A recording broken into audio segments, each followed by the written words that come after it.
नमस्कार दोस्तों, स्वागत है आप सभी का आपके अपने चैनल एसवी टीचिंग जोन पर।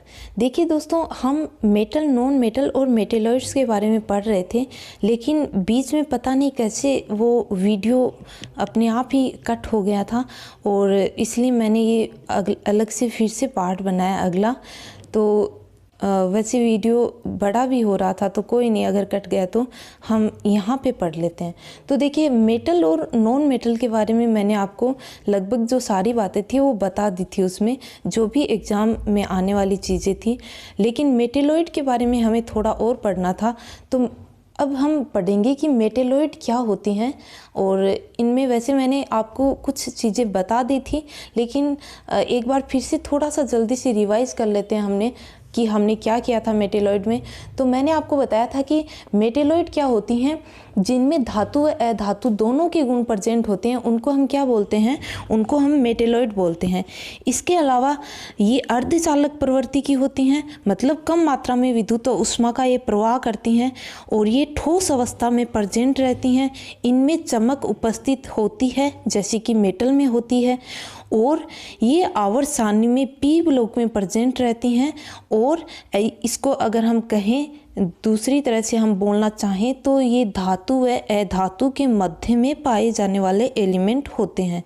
ठीक है, जो मेटेलॉइड हैं इनकी संख्या कितनी होती है, तो इनकी संख्या होती है 7। और अब हम करेंगे, इतना मैंने आपको बता दिया था, तो अब हम करेंगे कि इनकी आगे की बातें, इनके आगे की प्रॉपर्टी की मेटेलॉइड कौन सी होती हैं और इनकी क्या क्या प्रॉपर्टीज़ हैं। तो देखिए, सबसे पहले मैं आपको बता दूं कि जो मेटेलॉइड है, यहाँ से मैं इरेज कर देती हूँ क्योंकि अब हमें मेटेलॉइड ही पढ़ना है। ठीक है, तो देखिए मैं आपको बता दूं कि जो मेटेलॉइड है,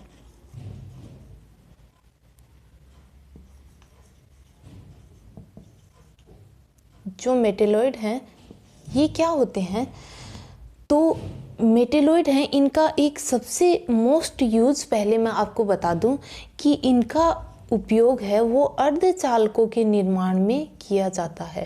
अर्धचालकों के निर्माण में ये क्वेश्चन बहुत बार पूछा जाता है, इम्पोर्टेंट है, मोस्ट इम्पोर्टेंट है। आप इसको अच्छे से देख लीजिए कि मेटेलॉइड हैं, इनका यूज अर्धचालकों के निर्माण में किया जाता है, क्योंकि ये अर्धचालक प्रवृत्ति की यही होती है मेटेलॉइड। ठीक है, अर्धचालकों के निर्माण में किसका यूज करेंगे, तो हम करेंगे मेटेलॉइड का यूज।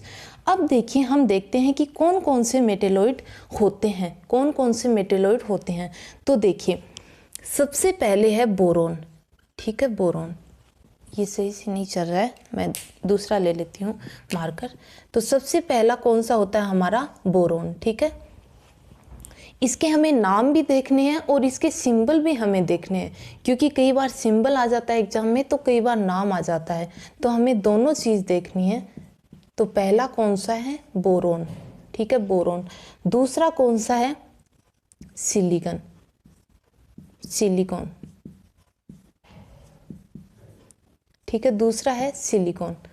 आपको समझ में आ रही है मेरी राइटिंग, ये थोड़ी सी खराब है, इतनी ज़्यादा अच्छी नहीं है, तो अगर समझ में ना आई तो आप थोड़ा सा ध्यान से देख लीजिएगा, वैसे आ जाएगी सिलिकॉन। इसके बाद में कौन सा है, जर्मेनियम।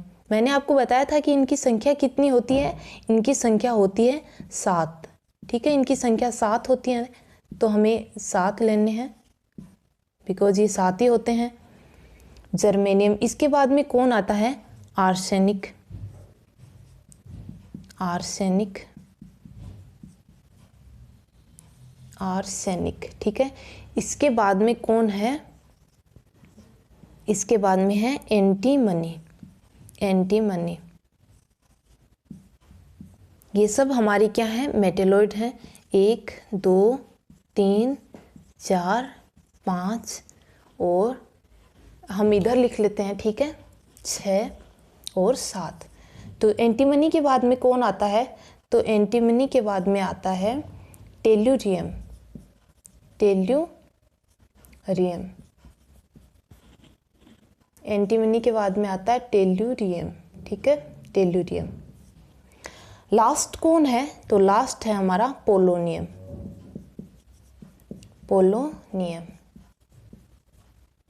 ये हमारी क्या है, ये सब क्या है, ये है मेटेलॉइड्स उपधातु जिसको हम बोलते हैं, तो ये हमारी उपधातुएं हैं। ठीक है, क्लियर है आपको। अब देखिए, आपको इनकी नाम और इनकी जो सिंबल है वो दोनों याद रखने हैं, क्योंकि कई बार एग्जाम में नाम आता है, कई बार सिंबल आता है। इसके अलावा हम इसके देख लेते हैं कि इसकी परमाणु क्रमांक कितने होते हैं। तो बोरोन का परमाणु क्रमांक कितना होता है, आप जानते हैं कि बोरोन का परमाणु क्रमांक 5 होता है। ठीक है, सिलिकॉन का कितना होता है, तो इसका होता है 14। जर्मेनियम का कितना होता है, तो इसका होता है 32। उसके बाद में है आर्सेनिक, तो आर्सेनिक का कितना होता है 33, क्योंकि ये तो दोनों एक ही उसके वर्ग के एलिमेंट हैं। उसके बाद में देखिए, उसके बाद में कौन सा है, एंटीमनी, तो एंटीमनी का कितना होता है 57, सॉरी एक वर्ग के नहीं, एक आवर्त के। ठीक है, 57। और उसके बाद में क्या होता है टेल्यूरियम, तो टेल्यूरियम का कितना होता है 52, और इसका होता है 84। ठीक है, इसका होता है 84। अब देखिए, ये हमारे एलिमेंट हैं जो अर्धचालक के निर्माण में काम में आते हैं, और इनको हम क्या बोलते हैं, मेटेलॉइड बोलते हैं, या इनको हम उपधातु बोलते हैं। ठीक है, देखिए दोस्तों, ये हमारे क्या हो गए, ये हमारी सारी मेटेलॉइड हो गए। ठीक है, तो अब इसमें प्रॉब्लम क्या आती है कि इनको याद रखने में सबसे बड़ी प्रॉब्लम होती है बच्चों को, कि इनको याद कैसे रखें हम। अब ये इनके नाम भी थोड़े अजीब अजीब हैं। ठीक है, तो इनको याद कैसे रखें, तो इनको याद करने की मैं आपको एक बहुत ही अच्छी बेस्ट ट्रिक मैं आपको बताने वाली हूँ। तो हमारी ट्रिक क्या होने वाली है, तो देखिए, इनको याद करने की ट्रिक क्या है, इनको याद करने की ट्रिक है बसीजी। बसीजी ऐसे सब टिपो, बसीजी ऐसे सब टिपो, ये आपको बस याद करना है, बाकी आपको ये अपने आप याद हो जाएंगे। आपको क्या याद करना है, बसीजी ऐसे सब टिपो, बसीजी ऐसे सब टिपो। ठीक है, आपको मैं बता दूं कि ये जो ट्रिक हैं, और भी जो पीरियोडिक टेबल की जितनी भी ट्रिक हैं, वो सारी आपको मैं टेलीग्राम पर उपलब्ध करवा रही हूँ। तो आप डिस्क्रिप्शन में जो लिंक है वहाँ से जाके आप टेलीग्राम ज्वाइन कर लीजिए, जिससे आपको ये सारा जो मैटर है वो आपको वहाँ पे हैंड रिटन मिल जाएगा। ठीक है, तो आपको कोई प्रॉब्लम नहीं होगी। तो देखिए, इसकी हम ट्रिक हमने याद कर ली, बसीजी ऐसे सब टिपो। तो देखिए, हमें क्या करना है, बसीजी बोरोन। ठीक है, बोरोन से क्या हो गया बै से क्या हो गया बोरोन। देखिए, बै से क्या हो गया बोरोन। ठीक है, बै सिलिकॉन क्या हो गया, सी से सिलिकॉन। Germanium germanium. ठीक है, ऐसे आर्सेनिक, सब एंटीमनी, और टेल्यूरियम, और पोलोनियम। ठीक है, ये इसकी ट्रिक हो गई, इससे आपको बहुत आसानी से याद हो जाएगा। सॉरी, यहाँ मैंने एंटीमनी 51 पे आता है एंटीमनी। ठीक है, ये गलती से मैंने लिख दिया। तो देखिए, हम इसकी ट्रिक है वो बहुत ही इजी है, इनको हम बहुत ही इजीली याद कर सकते हैं। तो अब इनको नोट डाउन कर लीजिए। इनकी ट्रिक मैं आपको बता दूं,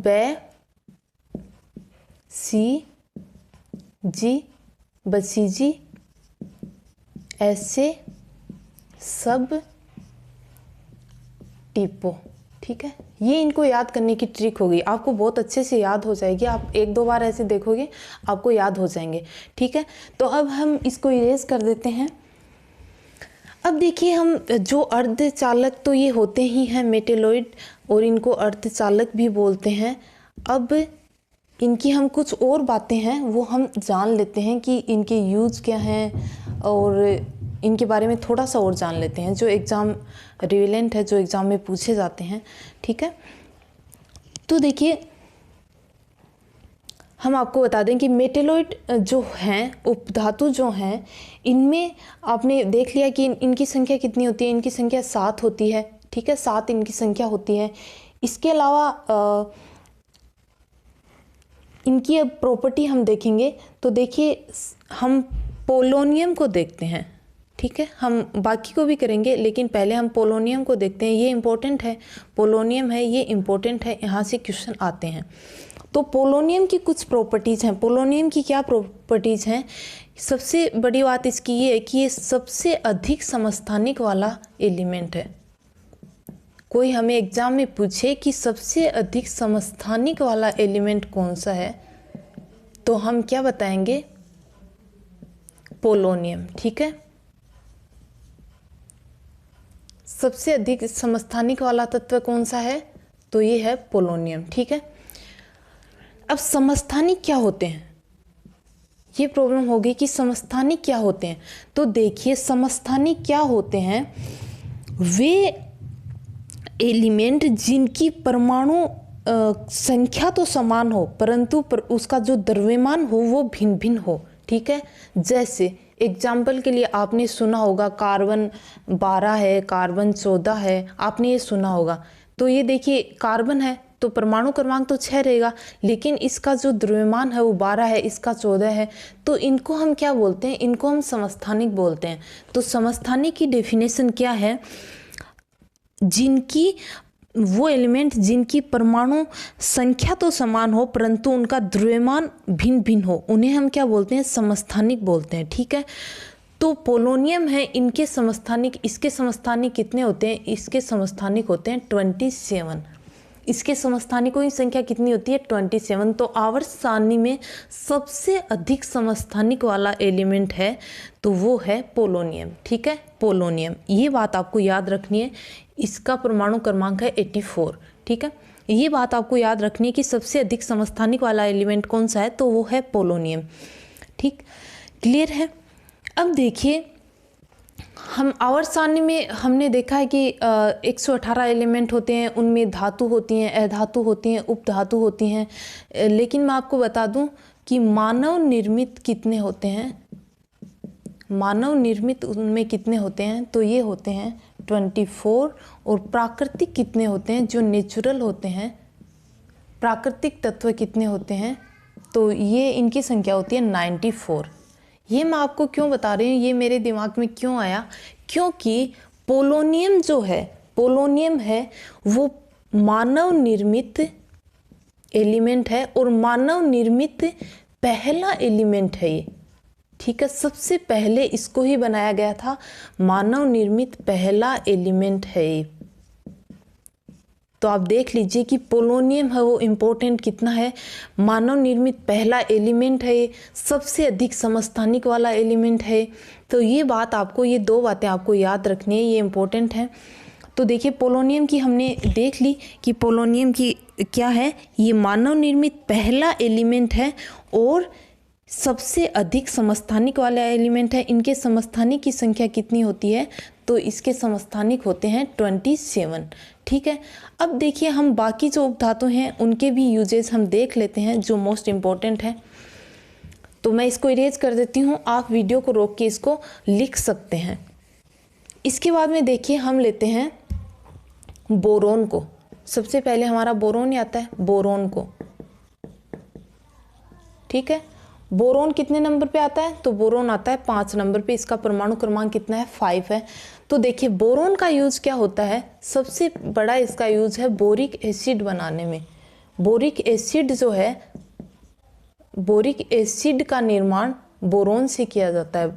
बोरिक एसिड बनाने में बोरोन का यूज किया जाता है। और बोरिक एसिड जो है, इसका क्या यूज है? तो बोरिक एसिड का यूज होता है आँखों की दवाई बनाने में। बोरिक एसिड जो होता है वो आँखों के लिए बहुत ही अच्छा होता है। तो जितनी भी आँखों की जो भी दवाई आती हैं उनमें बोरिक एसिड ज़रूर आता है। ठीक है, ये बात आपको ध्यान रखनी है कि बोरिक एसिड है वो आँखों के लिए बहुत अच्छा होता है और आँखों की दवाई जितनी भी आती है उसमें बोरिक एसिड का यूज ज़रूर होता है। और बोरिक एसिड का निर्माण किससे किया जाता है? तो बोरोन से बोरिक एसिड का निर्माण किया जाता है। ठीक है, इसके अलावा बोरोन का दूसरा यूज क्या है? खाद्य पदार्थ जो होते हैं, खाद्य पदार्थ जो होते हैं उनके परिरक्षण में इसका यूज किया जाता है। परिरक्षण में इसका यूज किया जाता है। बोरोन का यूज है वो खाद्य पदार्थ के परिरक्षण में किया जाता है। इसके अलावा कांच उद्योग जो होते हैं, कांच उद्योग जो होते हैं उनमें बोरोन का निर्माण किया जाता है। ठीक है। तो इस तरह से इसके ये यूज़ हैं बोरोन के, जो एग्ज़ाम्स में पूछे जाते हैं। तो ये बोरोन के यूज़ हो गए। अब देखिए, अब हम नेक्स्ट देखते हैं, बोरोन के बाद में हम देख लेते हैं, यहीं पे देख लेते हैं। तो जर्मेनियम के हम देखते हैं, जर्मेनियम के। तो जर्मेनियम का सिंबल है वो क्या होता है, जी, जी, ठीक है। परमाणु क्रमांक कितना होता है, तो 32। ये हमें पता है कि इसका परमाणु क्रमांक कितना होता है, 32 होता है जर्मेनियम का। अब देखिए जर्मेनियम का क्या क्या यूज किया जाता है, तो इसका एक यूज है जो इम्पोर्टेंट है, ट्रांजिस्टर बनाने में। ट्रांजिस्टर बनाने में किसका यूज किया जाता है, जर्मेनियम का यूज किया जाता है। हमें पूछा जाए कि ट्रांजिस्टर निर्माण में किसका यूज किया जाता है, तो हम बताएंगे कि ट्रांजिस्टर निर्माण में जर्मेनियम का यूज किया जाता है, ठीक है। देखिए ये बोरोन और जर्मेनियम हो गया, इसको हम थोड़ा सा इरेज कर लेते हैं। इसके बाद में हम देखेंगे कि जो नेक्स्ट जो उपधातुएं हैं बाकी बची हुई, उनके क्या यूज हैं। तो देखिए इसके बाद में हम सिलिकॉन को लेते हैं। सिलिकॉन, सिलिकॉन है वो कितने नंबर पे आता है, तो सिलिकॉन आता है आपके 14 नंबर पे। इसका परमाणु क्रमांक होता है और इसका नाम हम लिख लेते हैं सिलिकॉन, ठीक है, सिलिकॉन। अब देखिए सिलिकॉन है, इसका निर्माण कहाँ किया जाता है, ये इम्पोर्टेंट है, ये कई बार आ भी चुका है। तो कंप्यूटर जो होते हैं, कंप्यूटर की चिप निर्माण में इसका यूज किया जाता है। तो कंप्यूटर चिप के निर्माण में किसका यूज किया जाता है, क्वेश्चन आए तो हमें क्या करना है, सिलिकॉन। कंप्यूटर चिप निर्माण में किसका यूज किया जाता है, सिलिकॉन का निर्माण किया जाता है। इसके बाद में आपको एक वेरी वेरी इंपॉर्टेंट बात याद रखनी है, बहुत बहुत इंपॉर्टेंट है, ठीक है। ये क्या है, इक्का, ये क्या है कि इक्का सिलिकॉन, इक्का सिलिकॉन, ठीक है, इक्का सिलिकॉन। इसको हम लिखें हिंदी में, तो हिंदी में ऐसे ही लिखा जाएगा, इक्का सिलिकॉन, इक्का सिलिकॉन। देखिए ये क्या होता है इक्का सिलिकॉन। अब हम अगर ये आए तो हम ऐसे सोचेंगे कि हाँ सिलिकॉन का ही कोई होता होगा, ठीक है, तो हम यही कर देते हैं। लेकिन इक्का सिलिकॉन किसको कहा जाता है, ये बात आपको याद रखनी है। इक्का सिलिकॉन कहा जाता है जर्मेनियम को। इक्का सिलिकॉन किसको कहा जाता है, तो इक्का सिलिकॉन कहा जाता है जर्मेनियम को, ठीक है, सिलिकॉन को नहीं। इक्का सिलिकॉन किसको बोला जाता है, जर्मेनियम को, ठीक है। ये बात आपको याद रखनी है, ओके, क्लियर है। अब देखिए हम थोड़ा सा कुछ और, ये तो हो गई उपधातु जो हैं, इनकी मैंने आपको बता दी। बाकी जो उपधातु हैं उनकी कोई ऐसी प्रॉपर्टी है नहीं जो एग्जाम में पूछी जाती हूँ, तो हमने उपधातुओं के बारे में कर ली हैं, ठीक है। अब देखिए मैं थोड़ा सा आपको और बता देती हूँ एक चीज़, कि देखिए एक होती हैं एलिमेंट, तत्व होते हैं, एक तो होते हैं हमारे तत्व, ठीक है, और एक होते हैं यौगिक। इनमें क्या डिफरेंस होता है, हम थोड़ा सा बस देख रहे हैं बेसिक सा, बाकी तो हम इसको डिटेल से आगे पढ़ेंगे। तो तत्व क्या होते हैं, तत्व वो होते हैं जिनमें सिंबल का यूज़ किया जाता है, सिंबल का जिसमें यूज़ किया जाता है, जैसे सिलिकॉन है, ठीक है, जर्मेनियम है, ये सब क्या है, ये तत्व हैं, एलिमेंट हैं। और यौगिक क्या होता है, तो यौगिक में आपको याद रखना है, जहाँ भी फॉर्मूला का नाम आ जाए वहाँ पे क्या होता है, यौगिक होता है, ठीक है, यौगिक होता है। जैसे H2 है, CO2 है, NH3 है, ठीक है। यौगिक भी दो प्रकार के होते हैं, एक होते हैं कार्बनिक यौगिक, एक होते हैं अकार्बनिक यौगिक। तो देखिए जैसे CO2 है, ये कार्बनिक यौगिक है क्योंकि इसमें कार्बन प्रेजेंट है। ये दोनों हैं तो ये क्या है, अकार्बनिक यौगिक हैं क्योंकि इनमें कार्बन प्रेजेंट नहीं है। तो ये चीज़ें हम आगे करेंगे। मैं बस आपको यहाँ थोड़ा सा ये बता रही हूँ कि एलिमेंट क्या होते हैं और यौगिक क्या होते हैं। तो एलिमेंट क्या होते हैं, जिनमें सिंबल का प्रयोग किया जाता है। यौगिक क्या होते हैं, जहाँ पे फॉर्मूला आ जाता है, वो यौगिक होते हैं। डिटेल में हम इनको आगे देखेंगे। एक चीज़ मैं आपको और बता देती हूँ जो कि बहुत बार एग्जाम में पूछी जाती है और बहुत ही इम्पोर्टेंट है।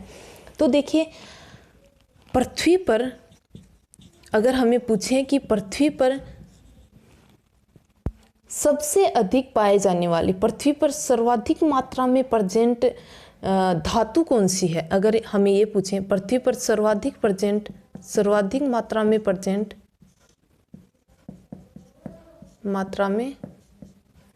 प्रेजेंट धातु की बात की जाए, अगर हम ये पूछें कि पृथ्वी पर सर्वाधिक मात्रा में कौन सी धातु पाई जाती है, तो हम क्या बताएंगे कि एल्यूमिनियम। ठीक है, एल्यूमिनियम है वो सर्वाधिक मात्रा में पृथ्वी पर प्रेजेंट धातु है। और अगर यहाँ पे अधातु की बात करें कि पृथ्वी पर सर्वाधिक मात्रा में पाई जाने वाली अधातु कौन सी होती है, तो या फिर ये बात करें कि सबसे अधिक पृथ्वी पर पाए जाने वाला एलिमेंट कौन सा है, तत्व ही पूछ ले हमें, तो तत्व कौन सा है, तो ये होगा ऑक्सीजन। सर्वाधिक मात्रा में पृथ्वी पर कौन सा तत्व पाया जाता है, तो ऑक्सीजन पाया जाता है। अगर हमें उपधातु पूछे सर्वाधिक मात्रा में पृथ्वी पर पाई जाने वाली, तो उपधातु होती है सिलिकॉन। ठीक है, उपधातु सर्वाधिक मात्रा में पृथ्वी पर कौन सी पाई जाती है, सिलिकॉन पाई जाती है। इनका हम क्रमांक देख लें, सभी का एलिमेंट का ही हम क्रमांक देख लें कि पृथ्वी पर सर्वाधिक मात्रा में पाए जाने वाले एलिमेंट कौन से हैं। तो देखिए सर्वाधिक मात्रा में ऑक्सीजन पाया जाता है, उसके बाद में सिलिकॉन पाया जाता है, उससे कम एल्यूमिनियम पाया जाता है और उससे कम फी पाया जाता है। ठीक है, तो देखिए ये क्या है, उपधातु है। सिलिकॉन तो उपधातु है, ठीक है, ये भी उपधातु है, और ये एल्यूमिनियम यहाँ ये धातु स्टार्ट है। ठीक है, तो ये हो गया हमारा पृथ्वी पर सबसे ज़्यादा कौन से एलिमेंट किस तरह से पाए जाते हैं। ठीक है, अब देखिए हम थोड़ा सा ये देख लें कि मानव शरीर में सर्वाधिक मात्रा में कौन पाया जाता है। तो मानव शरीर की हम बात करें, मानव शरीर की अगर हम बात करें तो मानव शरीर में सर्वाधिक होती है ऑक्सीजन, उसके बाद में होती है कार्बन, हाइड्रोजन और नाइट्रोजन। ये सीक्वेंस रहता है मानव शरीर में। ठीक है, मानव शरीर में सबसे ज़्यादा कौन होती है, ऑक्सीजन होती है, ये सीक्वेंस रहता है। तो देखिए दोस्तों मैंने बेसिक बातें इसकी बता दी हैं। धातु, अधातु, उपधातु हमने इसके बारे में पढ़ लिया है। और ये जो मैंने वीडियो बनाया है, इससे पहले जो वीडियो बनाया था वो बीच में अपने आप कट हो गया था, पता नहीं कैसे, तो मैंने ये फिर से बनाया। ठीक है, तो मुझे उम्मीद है कि आपको ये चीज़ें समझ में आ गई होंगी। और अगर आपने इससे पहले वाला वीडियो नहीं देखा है धातु अधातु का, तो वो आप ज़रूर देखें, तभी आप इसको अच्छे से समझ पाएंगे। और आज के लिए इतना ही काफ़ी है, और मिलते हैं नेक्स्ट वीडियो में। तब तक के लिए खुश रहिए, अपना ख्याल रखिए। और अगर वीडियो आपको पसंद आया हो तो इसे लाइक, शेयर, सब्सक्राइब ज़रूर कर लीजिए, और शेयर करना बिल्कुल नहीं भूलें, ताकि ये उन लोगों तक पहुंच सके जिनको इनकी ज़रूरत है। ठीक है, तो आज के लिए इतना ही। तब तक के लिए आपका बहुत बहुत शुक्रिया। जय हिंद।